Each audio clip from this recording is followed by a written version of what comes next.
Hello students, जैसा अपन पढ़ रहे हैं अब तो याद हो जाना चाहिए आपको अपन क्या पढ़ रहे हैं, बताना ही नहीं पड़े बार बार। समझ मेरी बात है ना? वो ही पढ़ रहे हैं जो अपन शुरू से पढ़ रहे हैं, है ना? और अभी भी वही चल रहा है। समझ मेरी बात? क्या पढ़ रहे थे अपन? ट्रिग्नोमेट्री पढ़ रहे हैं, चैप्टर 6 एक्सरसाइज 6.1 पार्ट नंबर 6, है ना? कितने क्वेश्चन करवा दिए थे मैंने? 11 क्वेश्चन करवा दिए थे। 11 में 3 पार्ट थे, है ना? तो 11 का फर्स्ट मैंने करवा दिया था, सेकंड आप पे डिपेंडेंट छोड़ा था, थर्ड अगर हो गया हो तो अच्छी बात है, नहीं हुआ हो तो देख लो एक बार, है ना? थोड़ा सा हल्का सा मेथड चेंज है, ज़्यादा कोई डिफिकल्ट नहीं है। समझ में आ रही बात? और तो सवाल क्या है? इक्वेशन अपना √10 question number 11 √3 2x equal to sin 30 degree plus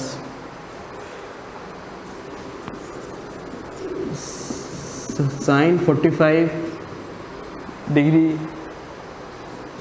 plus cos 45 plus sin 90, है ना? देखो यही है, √3 2x equal to sin 30 plus sin 45 cos 45 to sin 90। ठीक है, देखो सॉल्यूशन देखो कुछ नहीं है, वैसा ही है। तो पहले अपने को इस इक्वेशन को सॉल्व करना है ना। तो क्या है, सॉल्व क्या करना है? sin 30 की वैल्यू रखनी है, sin 45 की वैल्यू रखनी है, cos 45 की और sin 90 की। ठीक है, देखो sin 30 की वैल्यू क्या है? 1/2 plus sin 45 1/√2 plus cos 45 1/√2 plus sin 90 की वैल्यू क्या है? 1। यही है ना? अरे सॉरी, ये यहाँ पर मल्टीप्लाई है ना, इन प्लस नहीं है, मल्टीप्लाई। समझ मेरी बात? मिस्टेक है थोड़ी, है ना? प्लस नहीं मल्टीप्लाई, sin 45 मल्टीप्लाई cos 45 बराबर, है ना? मल्टीप्लाई इस जगह, है ना? तो देखो क्या है नेक्स्ट, 1/2 प्लस 1/√2 इंटू 1/√2। तो क्या हो जाएगा? √2 से √2 मल्टीप्लाई होगा 1/2 प्लस 1, है ना? ठीक है, देखो सरल है ना, बहुत very easy. 1/2 plus 1/√2 into 1/√2 plus 1, है ना? तो ये देखो ये पूरी डिजिट क्या हो जाएगी? मल्टीप्लाई हो जाएगी। 1/√2 इंटू 1/√2 1/2 प्लस का 1 है ही। नेक्स्ट क्या होगा? एलसीएम लेना। एलसीएम क्या आएगा? 2 बराबर 2 का डिवाइड 2 में 1, 1 का गुणा 1 से 1 प्लस 2 का डिवाइड 2 में 1, 1 का गुणा 1 से 1 प्लस। ठीक है, देखो क्या किया यहाँ तक अपन ने, एक बार देख लो। 1/2 1 plus 1/2 plus 2/1 equal to 1 plus 1 plus 4/2 6/2 equal to 3। ठीक है, यहाँ तक हो गया। नेक्स्ट अपने पास क्या वैल्यू है? ये क्या वैल्यू आएगा अपने पास? क्या वैल्यू है ये? √3 10 2x इक्वल टू 3। ठीक है, नेक्स्ट क्या होगा? 10 2x इक्वल टू 3/√3, है ना? देखो यहाँ पे क्या होगा, अपने को इसको इजी फॉर्म में करना है ना? 10 2x इक्वल टू 3/√3। अपन ने जस्ट सवाल 2 पहले देखा था, है ना? √3, 3 से 3 कैंसिल हो जाएगा तो बचेगा क्या? √3। देखो समझना क्या किया है, 3 का फैक्टर किया है ना, √3 इंटू √3। यदि इसको फिर से सोल्व करते हो तो 3/√3 आता है। देख लो सेम टू सेम फिर से वही अपने पास आ जाएगा, है ना? तो क्या किया है, इसलिए किया है क्योंकि ये अपने को थोड़ा इजी करना है, इजी वे में बनाना है। समझ मेरी बात? 3/√3 अंडर रूट 3 आ गया। अब देखो ये जो अब अपने पास हो गया सवाल ये सॉल्व, ठीक है। देखो क्या है कि जो ये अंडर रूट 3 है, अब देखना है कि अंडर रूट 3 किसकी वैल्यू है। समझ में आ रही बात? तो किसकी value under root 3? tan 60 degree. समझ में आ रही बात? तो अपने पास देखो क्या आया final, 2 tan x equal to tan 60 degree, tan से tan कैंसल, क्या आया 2x equal to 60 degree, x equal to क्या आ जाएगा 60/2 इक्वल टू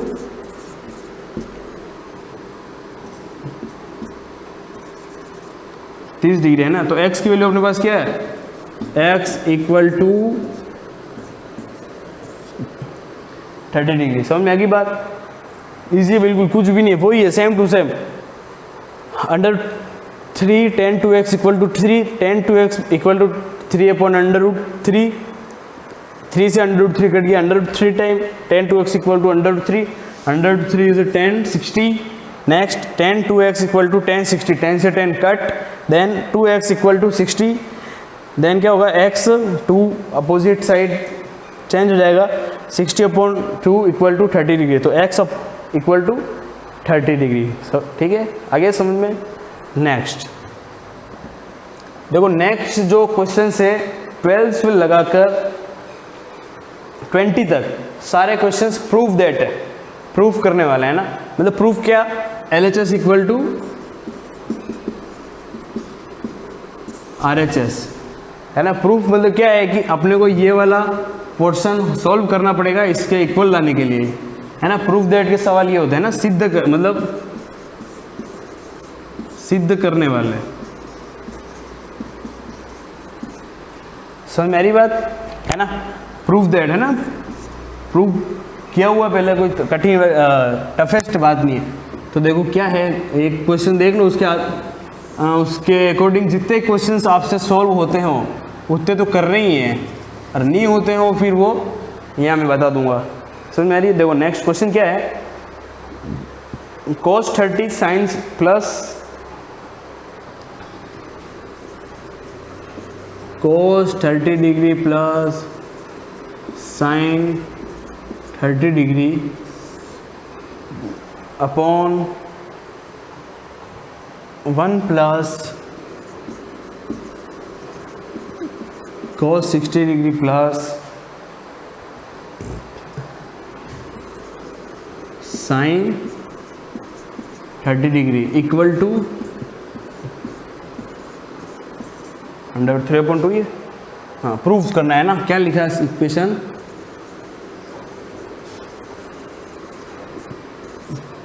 प्रूफ दैट है ना। प्रूफ दैट क्या करना है, this portion is equal to this portion, है ना। दोनों पोर्शन आपस में इक्वल होने चाहिए तो ये अपने को प्रूफ होगा। तो है तो वैसा ही, क्या करना है, जो दे रखे एंगल के मान अपने को पुट करने हैं और आंसर सोल्व करना है। cos 30 sin 30 upon 1 plus cos 60 plus sin 30। तो क्या है देखो, cos 30 की वैल्यू क्या है, √3/2 प्लस sin 30 √3/2 बराबर। नेक्स्ट अपॉन 1 का 1 cos 60 1/2 प्लस sin 30 1/2। ठीक है। नेक्स्ट क्या है,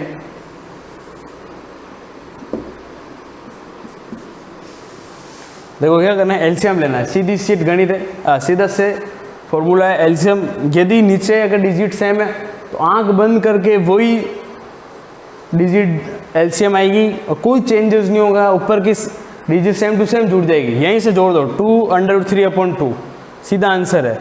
ठीक है। देखो क्या है, एलसीएम क्या है, 2 का डिवाइड 2 में 1 का गुणा √3 से √3 प्लस 2 का 2 में डिवाइड किया √3 अपॉन, नीचे भी वही है, कुछ नहीं है, पूरा एलसीएम क्या आएगा 2 का 1 में डिवाइड किया 2 का 1 से हुआ तो 2 प्लस 1 प्लस 1। ठीक है। देखो 1 प्लस क्यों हो गया, क्योंकि 2 का 2 1 1 का उससे हुआ 1, 2 का 2 1, 2 का 2 में डिवाइड 1, 1 का उससे हुआ। अब कुछ नहीं करना है, इसको मल्टीप्लाई कर देना है। तो देखो अपने पास क्या इक्वेशन अपने पास आया है, √3 plus √3 upon 2 upon 2 plus 1 upon 2।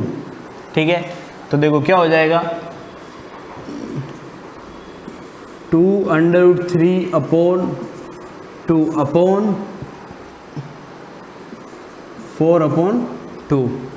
ठीक है, देखो क्या हो जाएगा, सीधा कट जाएगा, 2 से 2 कट, 2 टाइम कट। ठीक है, कुछ नहीं बचा, ऊपर के जो पार्ट है उसमें क्या बचा, √3 अपॉन नीचे क्या बचा 2, है ना। अपने को क्या प्रूव करना था, इज इक्वेशन 2 √3 अपॉन 2। देखो LHS equal to RHS, hence proved. ठीक है, देखो कुछ नहीं किया, बिल्कुल इजी क्वेश्चन है, कुछ है ही नहीं अंदर। मान के चलो cos 30 की value √3 upon T, sin 30 √3 upon T, 1 का 1, cos 60 1/2, 1/2। कुछ नहीं किया, सीधा देखो होगी वही इक्वेशन चलती है आधे से ज़्यादा टाइम तो। ठीक है, सीधा इसको सोल्व किया। नेक्स्ट क्या किया, ऊपर जुड़ गई संख्या 2 अपॉन √3 है ना, √6 नहीं करना है, गलत है, √3, 2 √3 अपॉन 2, 4 अपॉन 2 कट गया, 2 से 2 उड़ गया, 4 से 2 बार उड़ गया, क्या बचा √3। अपने को इस इक्वेशन में यही लाना था। देखो ये समझ में आई बात, तो अपन ने इसको ये अपन ने प्रूव करके दिखा दिया। तो मेरी देखो यहाँ से 11 से लगाकर 12 से लगाकर जो भी क्वेश्चन आपको होते हुए जो भी आप कर सको वो अपने को नोट डाउन करने हैं, नहीं हुए तो इसकी जो भी आगे के जो भी क्वेश्चन है अपन जो है नेक्स्ट क्लास में अपन इसका डिस्कस करेंगे। ठीक है ना, thank you.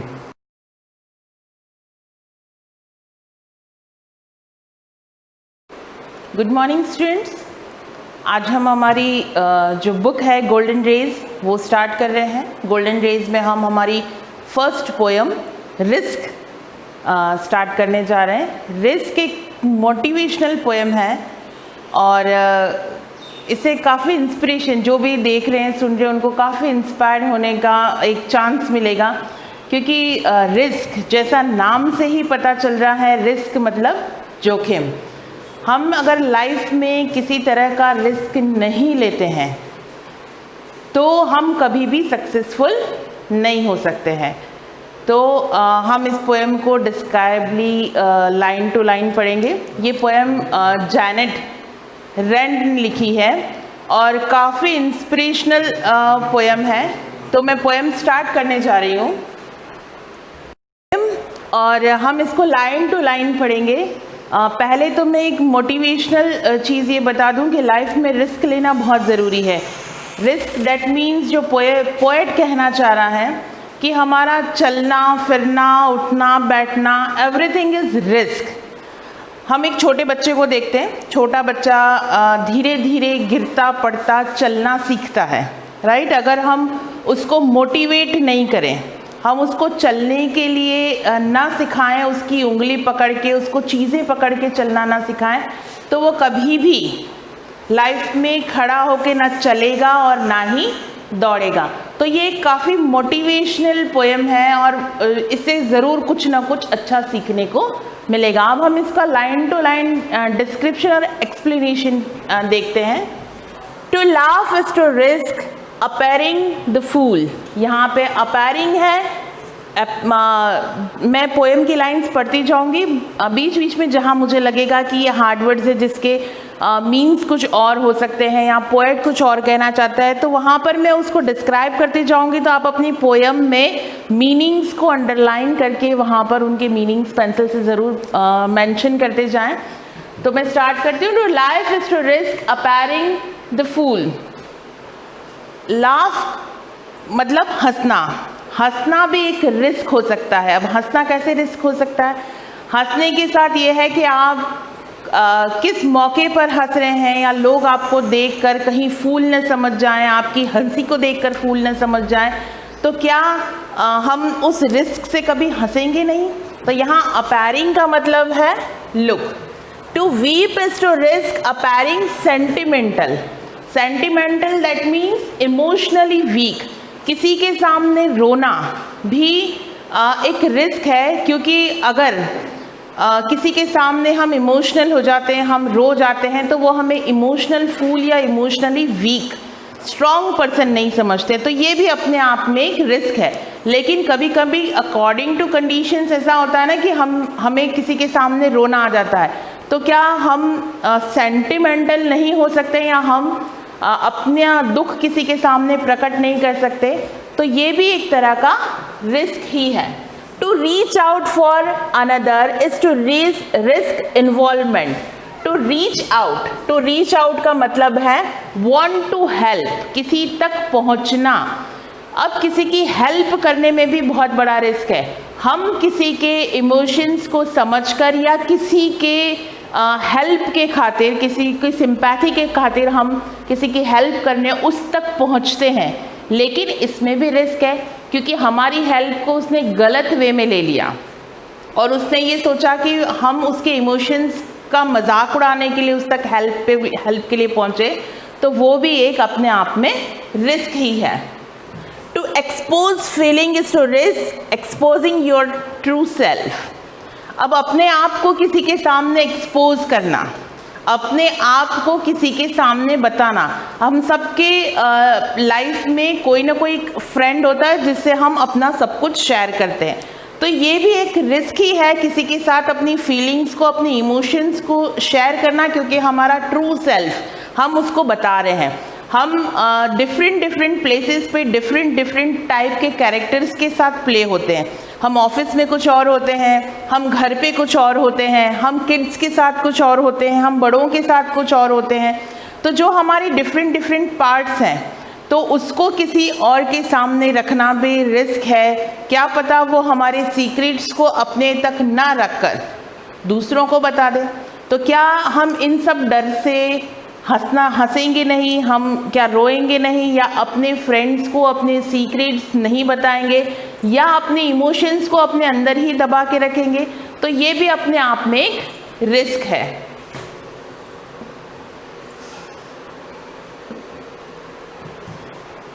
Yes. To place ideas and dreams before a crowd is to risk being called new. यहाँ पे new है experience-less person. अब यहाँ पर राइटर एक बहुत अच्छी लाइन बता रहा है, to place ideas and dreams before a crowd. अपने आइडियाज और ड्रीम्स को एक क्राउड के सामने रखना, पब्लिकली किसी के सामने रखना भी एक बहुत बड़ा रिस्क है। अगर पब्लिक ने आपको समझ लिया, अगर क्राउड ने आपको समझ लिया, तब तो आप सक्सेसफुल हैं, अदरवाइज इट्स अ रिस्क। जब पहले ये माना जाता था कि अर्थ बिल्कुल स्टेबल है, सन उसके आजू बाजू चक्कर लगाता है, लेकिन एक ऐसा पर्सन था जिसने ये पूरा जोग्राफिकली निकाल के दिखाया कि नहीं, सन स्टेबल है और अर्थ उसके आजू बाजू मूव करता है। तो जब ये चीज़ पहली बार लोगों को एक इंसान ने लाके बताई, तो लोगों ने उसको पत्थर मारे थे, क्योंकि उसके आइडियाज़ लोगों को पसंद नहीं आए थे। तो इसी तरह से हमारे आइडियाज़ अगर हम किसी के सामने रखते हैं, तो अगर उनको पसंद आ गए तब तो वो सक्सेसफुल मानेंगे, तब तो उस आइडिया को वो फॉलो करेंगे। लेकिन अगर हमारे आइडियाज़ और हमारे व्यूज़ किसी को पसंद नहीं आएंगे, तो हमारे आगे अगेंस्ट पर्सन की एक लंबी लाइन खड़ी हो जाती है। तो ये भी एक अपने आप में बहुत बड़ा सा रिस्क है। To love is to risk not being loved in return. Love करना, किसी को पसंद करना, किसी से प्रेम करना भी एक बहुत बड़ा रिस्क है, क्योंकि ये ज़रूरी तो नहीं कि जिसे हम अफेक्शनली लव करते हैं वो रिटर्न में हमें वापस लव देगा। तो return to give to love and return take in love, ये ज़रूरी नहीं है। तो ये भी अपने आप में एक बहुत बड़ा सा रिस्क है। To live is to risk dying, और सबसे बड़ा रिस्क है हमारा जीना, क्योंकि हम सब जानते हैं कि हम सबको एक न एक दिन मरना है। तो क्या उस एक दिन के मरने के डर से हम पूरी ज़िंदगी जीना छोड़ देंगे? हम रोज़ सुबह उठ के सोचें कि ओ हो सकता है कि आज मैं मर जाऊं, तो हम अपनी ज़िंदगी को कभी इंजॉय, अपनी लाइफ को कभी इंजॉय ही नहीं करेंगे, कभी हम खुद आगे बढ़ेंगे ही नहीं, ना कभी लाइफ की चीज़ों को, अपने आसपास के रिलेशंस को, अपने आसपास फ्रेंड्स को, कभी भी उनके साथ कोई इंजॉयमेंट वाला मोमेंट नहीं बना पाएंगे। To hope is to risk disappear. Disappear यहाँ पर है होपलेसनेस। एक उम्मीद के अंदर भी एक निराशा छुपी होती है। अब जैसे लॉकडाउन का टाइम चल रहा है ना, तो काफ़ी उम्मीदें हमें बताई गई थी। जब 15 मार्च को लॉकडाउन अनाउंस हुआ था, हमें लगा था कि लगभग अप्रैल तक कोरोना चला जाएगा, फिर लगा कि मई तक कोरोना चला जाएगा, फिर लगा जून तक चला जाएगा। लेकिन अब हम जान रहे हैं ऑल ओवर द वर्ल्ड जो कंडीशंस है वो कितनी क्रिटिकल हो चुकी है। फिर भी हम होप के साथ जी रहे हैं कि हम इसमें से बाहर निकलेंगे, एक ना एक दिन फिर से एक नॉर्मल लाइफ जिएंगे। तो हम उस निराशा के साथ नहीं चल रहे हैं कि हमें भी कोरोना हो जाएगा और हम भी एक दिन मर जाएंगे, लेकिन होप सबसे बड़ी चीज़ होती है। To try is to risk failure. Try करना भी एक रिस्क है, क्योंकि जब हम ट्राई करेंगे तो हो सकता है कि हम फर्स्ट अटैम्प्ट में सक्सेसफुल ना भी हों, तो हम फेलियर भी हो सकते हैं। तो इस वजह से हम ट्राई नहीं करें तो ये भी अपने आप में एक बहुत बड़ा सा रिस्क है। तो यहाँ पर राइटर बहुत सारे एग्जाम्पल्स के साथ बहुत कुछ शो करते हुए बता रहे हैं, but risk must be taken, लेकिन रिस्क लेना चाहिए। क्यों? क्योंकि बिना रिस्क को लिए आप लाइफ में कुछ भी अचीव नहीं कर सकते हैं। बिकॉज द ग्रेटेस्ट हैजार्ड, यहाँ पे हैजार्ड है लॉस। हैजार्ड का मतलब, हैजार्ड एक नया वर्ड आया होगा आपके लिए, हैजार्ड का मतलब है loss. In life is to risk nothing. फिर से इस लाइन को पढ़ रही हूँ, आप इस लाइन को जब काफ़ी मैं प्रेशर लेके पढ़ रही हूँ, जब इस लाइन को मैं प्रेशर लेके पढ़ रही हूँ तो आपको अपने आप ही इसका मीन्स क्लियर होता जाएगा। But risk must be taken, risk हमें लेना चाहिए। Because the greatest hazard in life is to risk nothing. हमारी लाइफ का सबसे बड़ा रिस्क ये है कि हम कोई रिस्क लेना ही नहीं चाहते। हम जब सुबह उठते हैं तो अपने आप में रिस्क होता है कि हम चलेंगे, उठ के अपने काम करके, गाड़ी ड्राइव करके अपने जो भी डेस्टिनेशन है, जो भी हमारा वर्क प्लेस है, वहाँ तक पहुँचेंगे। तो ये पूरा जो हमारा लाइफ शेड्यूल चलता है वो पूरा रिस्क से भरा होता है। अगर हम रिस्क नहीं लेते तो हम कभी ड्राइव नहीं कर सकते, हम कभी रिस्क नहीं ले सकते। तो आज जितने भी इलेक्ट्रिक मीडिया से हम कनेक्टेड हैं, वो सारी चीज़ें हमें कभी नहीं मिल सकती थी। हम एक दायरे के अंदर, एक कमरे के अंदर बंद इंसान बन के रह सकते थे। Now the next, the person who risk nothing, does nothing, has nothing, is nothing and becomes nothing. जो व्यक्ति कभी भी रिस्क नहीं लेता है, जो व्यक्ति रिस्क लेने से डरता है, जिसके मन में 1000 क्वेश्चंस उठते हैं कि अरे मैं ऐसा कर दूंगा तो कहीं ऐसा ना हो जाए, जिसके माइंड में ये क्वेश्चन मार्क्स चलते हैं, वो इंसान, दैट पर्सन, वो कभी भी कुछ नहीं कर सकता। डज नथिंग, हैज़ नथिंग, कुछ बन नहीं सकता, इज नथिंग, अपने आप को कभी प्रूफ नहीं कर सकता, एंड बिकम्स नथिंग, कभी किसी लक्ष्य तक नहीं पहुंच सकता। तो किसी भी चीज़ तक पहुंचने के लिए, किसी भी चीज़ को पाने के लिए आपको कुछ ना कुछ रिस्क लाइफ में उठाना ही पड़ता है। नाउ दे, यहाँ पर ये दे वर्ड रेफर हुआ है उन लोगों के लिए जो कभी रिस्क नहीं लेते। दे में अवॉइड सफरिंग एंड सोरो, उनका एक ही प्रॉफिट बताया है। जो लोग रिस्क लेना नहीं चाहते ना, वो सफरिंग और सोरो यानी कि तकलीफ, कष्ट, दुख और तकलीफ़ों से दूर रहते हैं। और जो ट्राई करेंगे उन्हें थोड़ी बहुत तो तकलीफ़ें और दुख तो उठाने ही पड़ेंगे। कभी फेलियर देखना पड़ेगा, कभी अपने गोल तक अचीव करने के लिए कुछ मुश्किलों का सामना भी करना पड़ सकता है। पर जो लोग कभी रिस्क नहीं लेते, उनको एक ही फ़ायदा है कि वो सफरिंग और सौरों से बच सकते हैं। But they can't learn, feel, change, grow, love और लीव। लेकिन इन दो चीज़ों को पाने के बाद वो खोएंगे कितना कुछ कि वो कभी कुछ सीख नहीं सकते, कभी वो फील नहीं कर सकते, कुछ महसूस नहीं कर सकते, कभी वो अपनी लाइफ में कुछ चेंज नहीं कर सकते, ग्रो, कभी वो आगे बढ़ नहीं सकते, लव, कोई उन्हें प्यार नहीं कर सकता, ना वो किसी को आगे होके प्यार कर सकते, एंड लीव, ना कभी वो एक अच्छी लाइफ, एक इमेजिनरी लाइफ जी सकते हैं, वो एक दायरे के अंदर बंद कर रह जाते हैं। Changed by there certitude, certitude यहाँ पर है फीलिंग ऑफ सर्टिनिटी, यानी कि निश्चितता। एक दिमाग में एक फिक्स होता है, हम बहुत से लोग देखते हैं जो थोड़े ऑर्थोडॉक्स होते हैं, जो अपनी पुरानी रूढ़ियों से बंधे होते हैं, वो अपनी लाइफ में कोई चेंज करना नहीं चाहते। ये उन लोगों के लिए सर्टिट्यूड वर्ड यूज हुआ है। Changed by the certitude they are slaves, वो अपने विचारों से, अपने जितने भी उन्होंने रूल्स और रेगुलेशंस बना रखे, उनके नियमों से वो बंधे हुए होते हैं, उनके वो गुलाम होते हैं। दे हैव फोरफाइटेड, यानी खो देना, फोरफाइटेड मतलब खो देना। दे हैव फोरफाइटेड देयर फ्रीडम, वो सही मायनों में अपनी फ्रीडम को खो देते हैं अगर वो रिस्क नहीं लेते हैं तो।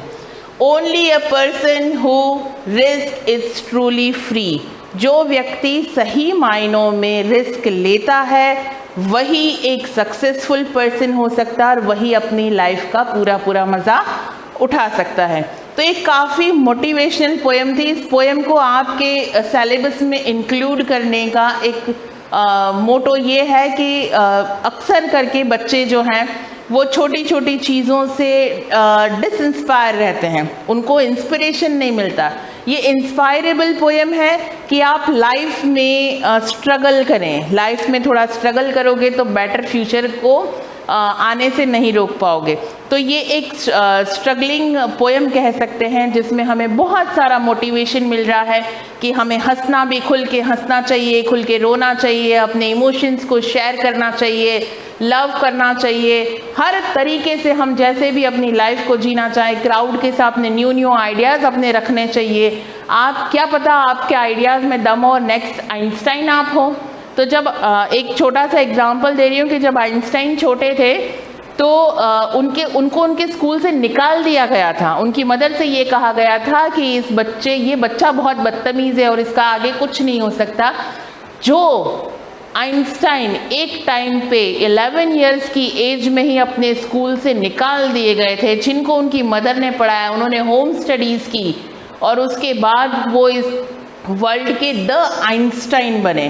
तो होप जो है, ट्राई जो है, रिस्क जो है कहीं पर भी उठाया जा सकता है। होप सो कि आपको ये पोएम जो है पूरी लाइन टू लाइन बहुत अच्छी लगी होगी। नेक्स्ट क्लास में हम दूसरी पोएम के साथ प्रेजेंट होंगे। Thank you.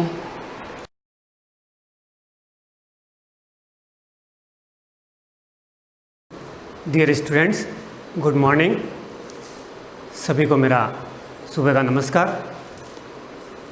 पिछले क्लास में हमने कक्षा 10 का लेसन नंबर 8 साइंस से पढ़ा था, जिसका नाम आप बोर्ड पे देख रहे हैं, कार्बन एंड इट्स कंपाउंड। इसकी बहुत सारी चीज़ें अपन पिछली क्लासों में पढ़ चुके हैं। आगे के अध्याय के लिए अपन आगे के लेसन को प्रोग्रेस दें, इससे पहले मैं आपको प्रीवियस क्लास का कुछ फिर से रिमाइंड करा देता हूँ कि हमने कार्बन की विशेषताएं, प्रॉपर्टीज़ ऑफ कार्बन से रिलेटेड कुछ चीज़ें अपन ने पढ़ ली थी। नोमेनक्लेचर के बारे में भी हमने अध्ययन किया था, उसके बारे में भी स्टडी की थी। तो उसके अंदर हमने कुछ नोमेनक्लेचर के टाइप्स पढ़े थे कि किन टाइप्स से कार्बन और उसके कंपाउंड्स का नोमेनक्लेचर किया जाता है, नामकरण किया जाता है। तो नामकरण की मैंने कुछ आपको विधियाँ बताई थी, जिसके अंतर्गत कार्बन और उसके यौगिक का या उसके कंपाउंड्स का कैसे नामकरण किया जाता है। तो हम आज की क्लास में वही सारा फिर से स्टडी करेंगे कि कौन कौन सी ऐसी विधियाँ थी जिसके बारे में कार्बन और उसके कंपाउंड को बनाया जाता है, कार्बन को जोड़ के कैसे उसकी चेन को बढ़ाया जाता है, कुल 3 विधियों के बारे में मैंने आपको बताया था, रूढ़ पद्धति, व्युत्पन्न पद्धति और IUPAC पद्धति, यानी कि trivial system, derived system and IUPAC system. 2 system तो ऐसे थे जिनको अपन डिस्कस कर चुके थे, लेकिन जो मेजर सिस्टम है IUPAC सिस्टम, जिसको अपने को बड़े ध्यान से पढ़ना है, आज उस IUPAC सिस्टम के बारे में ही अपन पढ़ने जा रहे हैं। क्या होता है IUPAC सिस्टम?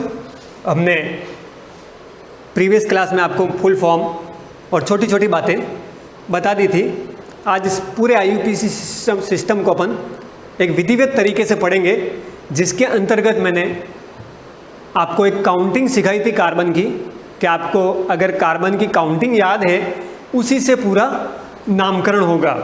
तो कार्बन की काउंटिंग जो थी 1 से लेकर 10 तक कार्बन की गिनती, वो आपको अच्छी तरह से लर्न होनी चाहिए, उसको अच्छी तरह से याद कर लेना है। अगर वो याद है तभी आप प्राइमरी रूप से इस IUPAC सिस्टम को स्टार्ट कर पाएंगे। अदरवाइज़ क्या होगा कि आपको कार्बन के नाम याद नहीं है, उसको लर्न नहीं किया है, तो आप पहला नाम ही नहीं दे पाएंगे, तो आगे का नाम तो आप लिख नहीं सकते। तो ये जो नामकरण की विधि है वो आपके कार्बन की संख्या से ही प्रारंभ होती है। It's a initial stage where to you start a IUPAC system, so you have to learn the name of carbon from 1 to 10। तो उसकी गिनती मैंने आपको लिखवा दी थी प्रीवियस क्लास में, तो आज मैं सीधा आपको स्टार्ट कर रहा हूँ कि कैसे उसको आगे पढ़ना है। तो स्टार्ट करते हैं अपन IUPAC सिस्टम।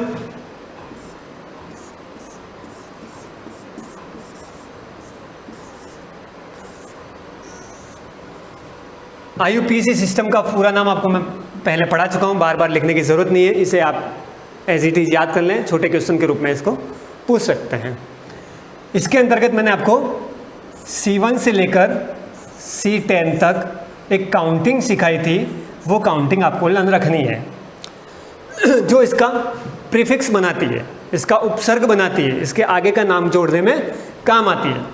सेकेंडरी चीज़ अपन स्टार्ट कर रहे थे इसके उपसर्ग से लेकर, तो 3 मुख्य बिंदु मैंने आपको बताए थे इसके, जब लास्ट क्लास अपनी रही थी उसमें मैंने आपको IUPAC सिस्टम या नामकरण करने के मुख्य 3 बिंदु बताए थे।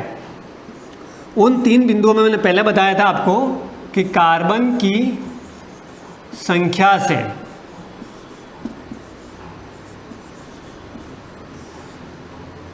उपसर्ग लिखना,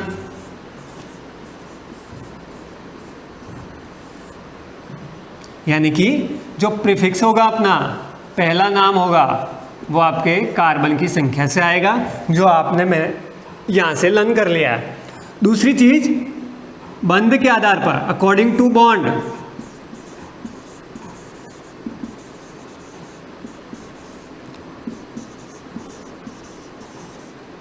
अकॉर्डिंग टू बॉन्ड उसका प्रत्यय लगाना, उसका सफिक्स लगाना, कि पीछे का नाम कहाँ से आएगा, कैसे लगेगा, ये हम अभी पढ़ेंगे। अकॉर्डिंग टू बॉन्ड या बंध के आधार पर उसका जो सफिक्स लगेगा, यानी कि प्रत्यय, उसका जो प्रत्यय लगेगा वो कैसे लगेगा वो मैं आपको बताऊंगा। ये सफिक्स जो है प्रत्यय अपना, आप हिंदी के अंदर पढ़ते हैं प्रत्यय कहाँ लगते हैं, उपसर्ग कहाँ लगते हैं, ये बताने की ज़रूरत नहीं है। तो प्रत्यय जो आएगा वो बॉन्ड के अकॉर्डिंग आएगा। अब बॉन्ड के अकॉर्डिंग कौन कौन से प्रत्यय आएंगे अभी कुछ ही देर में अपन वो पढ़ने वाले हैं। तो ये उपसर्ग आ गया, प्रत्यय आ गया, तो तीसरा बिंदु हमारा क्या बन जाता है कि उपसर्ग प्लस प्रत्यय, यानी कि प्रीफिक्स और सफिक्स को जोड़ देंगे तो इन दोनों के जुड़ते ही आपका एक नया नाम आ जाएगा, एक नया नाम बन जाएगा, नामकरण हो जाएगा। तो ये कैसे आता है अब अपन इसके बारे में, आप उपसर्ग तो यहाँ से लर्न कर चुके हैं। अब बंध के आधार पे जो सफिक्स लगाने हैं उन सफिक्स को कौन कौन से लगाएंगे ये मैं आपको बता देता हूँ। जो 3 सफिक्स लगेंगे या 3 प्रत्यय जो लगेंगे ये मैं आपको बता देता हूँ। 3 सफिक्स कौन कौन से हैं? 3 श्रेणियाँ हैं हमारे पास, 3 सफिक्स हैं हमारे पास। एक श्रेणी, एक कैटेगरी आपकी आएगी एल्केन,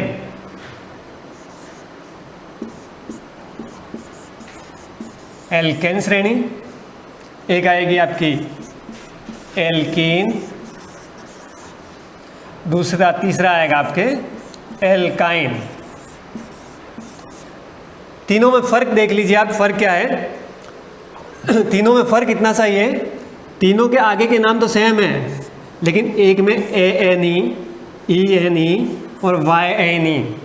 इट मीन्स ये बन गया आपके एन, इन एंड देन आइन। ये एन, इन और आइन ये हैं आपके प्रत्यय, ये हैं आपके सफिक्स जो आपको उन प्रफिक्स के आगे लगाने हैं। जो अपन ने उपसर्ग पढ़े थे, meth, eth, prop, but, pent, hex, hept, oct, non और डेका, ये जो अपन ने प्रफिक्स पढ़े थे कार्बन की संख्या के आधार पर C1 से लगाकर C10 तक, उनमें जो जो नाम अपन ने लिखे थे, जैसे मैं आपको एक नाम बता दूं मैथ, ये नाम अपन ने प्रफिक्स से लिया था। अब अपने पास सफिक्स यहाँ से आएंगे। अब कौन सा सफिक्स कैसे लगेगा ये आपको मैं अभी सिखाऊंगा, है ना। आपको थोड़ा कंसंट्रेट रहना है, जब भी क्लास चले आपको इधर उधर ध्यान नहीं भटकाना है। बी केयरफुली इस चीज़ को आपको देखना है कि कैसे हम प्रत्यय का इस्तेमाल करेंगे, कैसे सफिक्स लगाएंगे, ये सफिक्स कब कब किस किस के साथ कैसे लगेंगे, ये सारा अपन देखेंगे अभी। तो ये जो सफिक्स है आपके, ये सफिक्स कैसे यूज करना है। अब इन सब में कुछ सूत्र हैं। जब अपन एन की बात करेंगे तो इसमें जो बंद लगेगा वो आपका सिंगल बंद होगा। इन वाले की जब बात करेंगे तो कहीं बंद लगेगा वो आपका डबल होगा, और आइन की जब बात करेंगे तो बंद जो लगेगा वो ट्रिपल होगा। अब ये triple bond, double bond, single bond, इन बॉन्ड का जब हम इस्तेमाल करेंगे, इनको यूज़ करेंगे, तो इन बंदों को यूज करते समय हम उस पूरी चेन के अंदर बंद का इस तरीके से इस्तेमाल करेंगे कि जो कार्बन की ज्यामिति थी, कार्बन की जो सबसे बड़ी प्रॉपर्टीज थी, उसका चतुष्फलकी होना, कि वो 4 लाइनों से जुड़े रहना, उस विशेषताओं को हम भंग ना करें, उस विशेषता का हम सही तरीके से इस्तेमाल करें। तो उस विशेषता को याद में रखते हुए इन बंदों का हम प्रयोग करेंगे। ऐसा ना हो कि एक कार्बन यहाँ लगा हुआ है और पीछे भी 3 लाइन कर दी जाए और आगे भी 3 लाइन कर दी जाए, तो कार्बन की कितने हो गए, 6 बंद हो गए, तो ये गलत हो जाता है। तो इस तरीके से इस्तेमाल ना करके हमें बंद को इस तरीके से इस्तेमाल करना है कि कार्बन की जो प्रॉपर्टीज़ है उसको हम खराब ना करें, उसे सही तरीके से बंद का इस्तेमाल करें। तो इनको कैसे कैसे लगाएंगे, एन, इन और आइन, हम इसको देखते हैं। एल्केन श्रेणी का जो सूत्र होता है, संरचना सूत्र, वो सूत्र आपका क्या है, CnH2n+2। इन श्रेणी का जो होता है CnH2n। आइन श्रेणी का जो सूत्र है यानी एल्काइन, CnH2n-2। फर्क देखिए यहाँ, CnH2n, CnH2n, CnH2n सब जगह लगा हुआ है, लेकिन आइन की श्रेणी में -2 है और एन की श्रेणी में +2 है। तो समझने वाली बात ये है, यहाँ +2 एन में याद रखना, आइन में -2 याद रखना, बाकी सारा सेम सूत्र है, सेम लगा हुआ है। अब क्वेश्चन क्या है कि एन क्या चीज़ है, एन पे क्या आएगा। तो एन का मीन्स है नंबर ऑफ कार्बन, जो आप कहाँ से देखेंगे, यहाँ से, कि कार्बन का नंबर जो भी है आपके फॉर्मूले में, जब आप प्रीफिक्स को उठा लेंगे, मान लो आपने किसी को पेंट को उठा लिया, तो आपको ये ध्यान रखना है कि पेंट कार्बन 5 पे आता है, तो 5 कार्बन इट मीन्स वो 5वें नंबर का है, तो आपको इस एन की जगह क्या लगाना है, 5 लगाना है। उससे आपका संरचना सूत्र या फॉर्मूला बन जाएगा, और उस फॉर्मूले से आपको उस प्रीफिक्स के पीछे कौन सा सफिक्स या उस उपसर्ग के पीछे कौन सा प्रत्यय लगेगा, वो आपका प्रत्यय निकल के यहाँ से आ जाएगा। कुछ उदाहरण के द्वारा हम इसको अपन समझेंगे, कुछ संरचना सूत्र बनाएंगे, कुछ चेन स्ट्रक्चर बनाएंगे, कुछ बॉन्ड स्ट्रक्चर बनाएंगे। ये सारे स्ट्रक्चर जब बनेंगे आप तो अपने आप ही इस चीज़ को समझते जाएंगे, सीखते जाएंगे।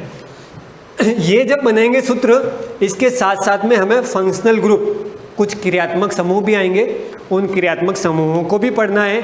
उन क्रियात्मक समूह में आपकी किताब के अनुसार कुछ 5 प्रकार के क्रियात्मक समूह दे रखे हैं।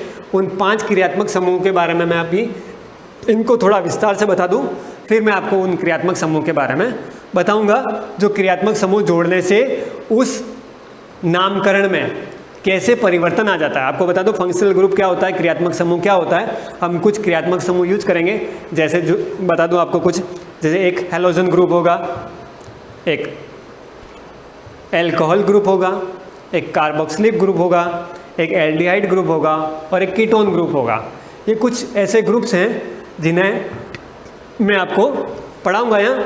तो उन ग्रुप्स के अनुसार उस फंक्शनल ग्रुप, उस क्रियात्मक समूह के आधार पर नामकरण जो हमने क्या रखा, मान लो पेंटेन हमने बना रखा है, उस पेंटेन में कोई ऐसा बाहरी ग्रुप का या क्रियात्मक समूह का कोई कंटेन या सब्स्टिट्यूएंट्स जुड़ जाता है तो कैसे उसका नाम परिवर्तित हो जाता है, उसी को हम क्रियात्मक समूह कहेंगे।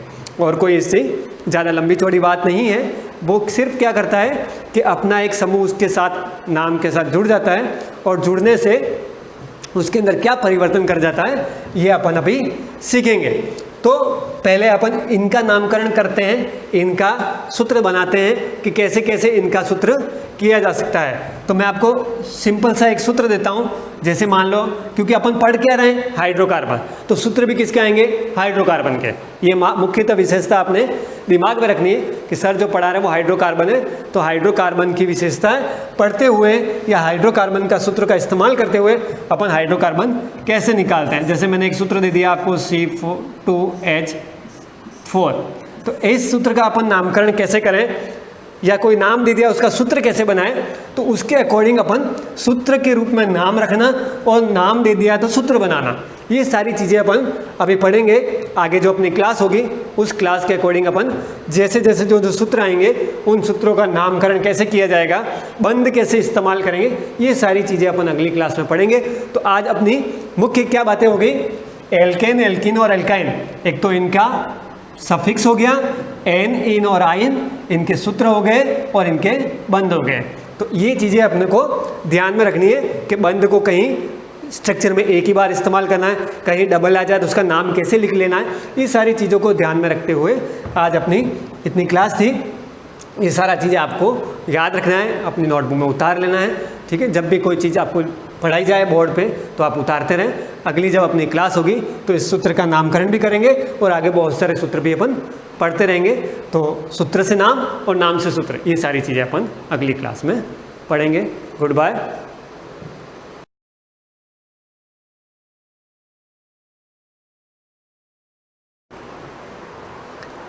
Good morning, students.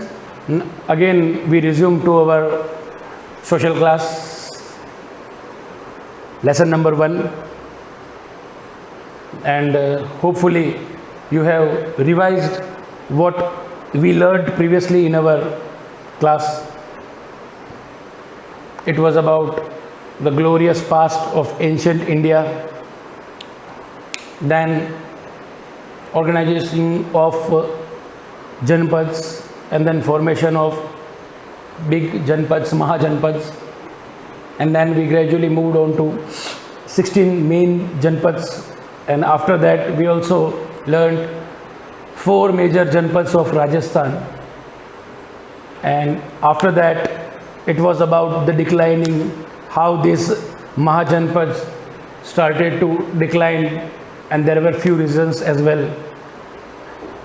Then we had started our topic Mauryan dynasty, and for a brief I would like to brief you what we had learned.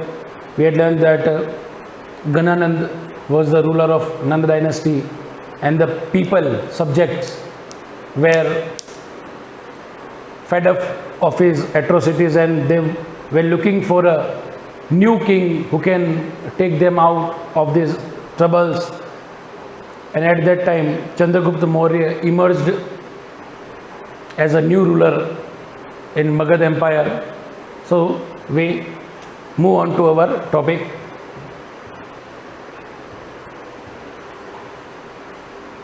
Establishment of Mauryan dynasty. There are some. These are some main points. In 326 BCE, before Christ era, despotic ruler. Meaning of despotic was Nirankush, Nand dynasty. Gananan rule upon the royal throne of Magad, and then at that time the whole India was terrified by Alexander's invasion. He was from Greece. The subjects means Praja.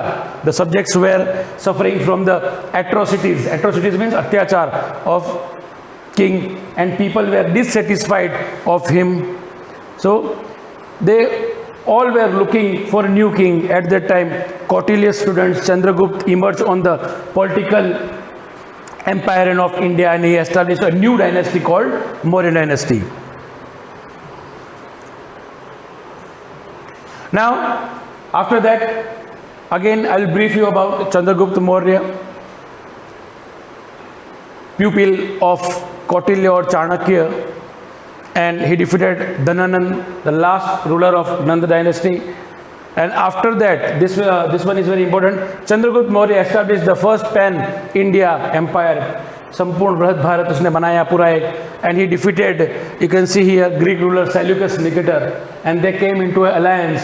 In that alliance, Seleucus took 500 elephants with him, and again to strengthen the alliance, he married his daughter to Chandragupta Maurya, and then after that alliance, he was given the eastern Afghanistan, Balochistan, and the region of the west of the river Indus to Chandragupta Maurya. And by this way, we can see that Chandragupta Maurya established his empire from far west, starting from Afghanistan to Bihar, Bengal, and almost the whole northern India. In his old age, he took initiation of Jain religion. This one is also important question, that he followed Jain religion and from Bhadrabahu, and he died in Shravan Belgola near Mysore through fasting, upvas rakh karke. He died.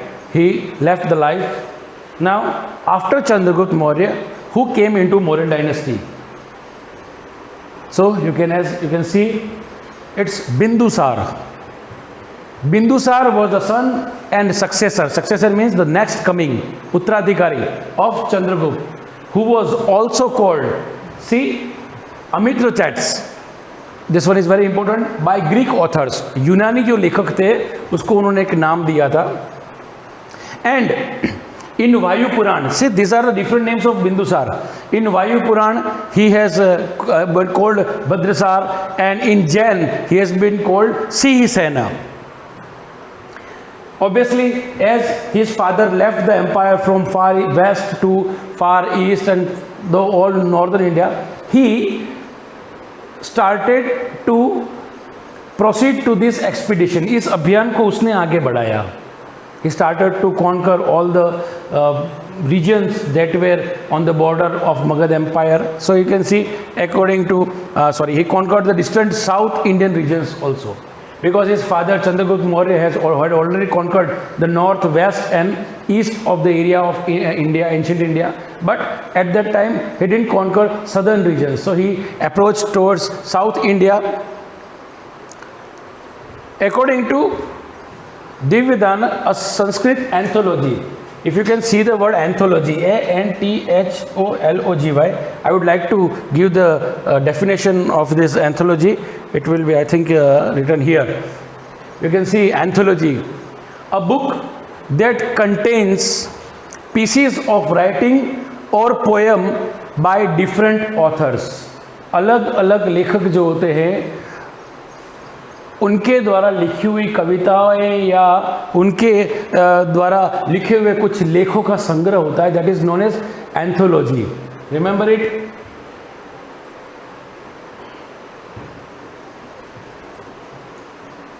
And according to that, you can say Sanskrit anthology, there were two revolts, दो क्रांतियां हुई थी in the dynasty of Bindusar, and that were in Takshila during his reign to crush revolts. Firstly, Ashoka.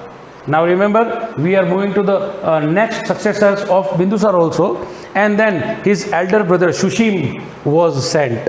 So in ancient time, what used to be there in the kingdom, if any problem or any trouble aroused, the successors of that throne, you can say crown prince, जो राजकुमार होते थे, उनको भेजा जाता था to just see or to check how they deal with that problems, और वो लोग कैसे उसको हैंडल करते हैं, and from their handling it was decided who should be the successor of the throne.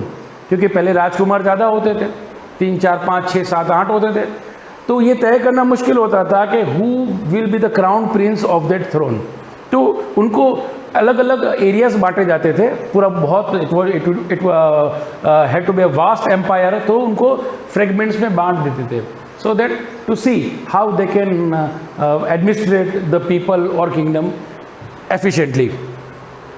After that, in the royal court of Bindusar, Greek ruler Antiochus first appointed a person, Damascus, as the ambassador. Remember, in the court of Chandragupta Maurya, Megasthenes was the ambassador. In the court of Chandragupta Maurya, Megasthenes was the ambassador, and in the court of Bindusar, Damascus was the ambassador. According to Pliny, Egyptian king Philadelphus had sent an Egyptian ambassador named Dionysius in Bindusar's court. You can see there were two ambassadors, one from Egypt and second one from Greece. Again, I would like to remind you that whenever I am teaching social science, always keep your book in front of you. You, for better understanding, use your headphones and don't try to look at the video. Just try to listen my voice. And whenever I am teaching, you will find that I am teaching from the textbook. So you will find all these things, whatever I am reading, they will be in front of your eyes. So audio and video, both you can be visualize your text in your book and listen to my audio. So it will be much more easier to understand the things. So this was about Bindusar. Now, as you can see, after Bindusar, Ashok. This name, if we talk about history, ancient, medieval as well as modern, whenever we talk about the great names in ancient history, the one of the greatest name is Ashoka. In medieval, Madhyakalin Bharat mein, it is the biggest name is Akbar, as we all know. Because see, they are all these kings are reminded because of their contribution to history or to their kingdom. So they are to be remembered, and in the modern history, we always remember Mahatma Gandhi. So you can say that these are the three landmarks of ancient, medieval and modern history. So tomorrow we will start with Ashoka, as I had briefed you, because there was a break of 2 days, Saturday and Sunday. And again, I would like to inform you about the schedules, that our classes will be going live from Monday, Tuesday, Wednesday, Thursday and Friday, means 5-day week, and Saturday and Sunday will be holiday. Not we can say actually holiday, but it would be a time to revise, and questions the teachers will be providing that you will have to solve them. So it was a great break of 2-3 days. So I had again brief you. So today also you do the same thing, that again read the things, establishment of Maurya dynasty, then Chandragupta Maurya. I will send the scanned picture of this book so that underlined things can be remembered easily. Then Bindusar. So establishment of Maurya dynasty, Chandragupta Maurya and Bindusar. These were the 3 topics that we learned today. Try to read, and if you have any problem, just you can message me. Thank you.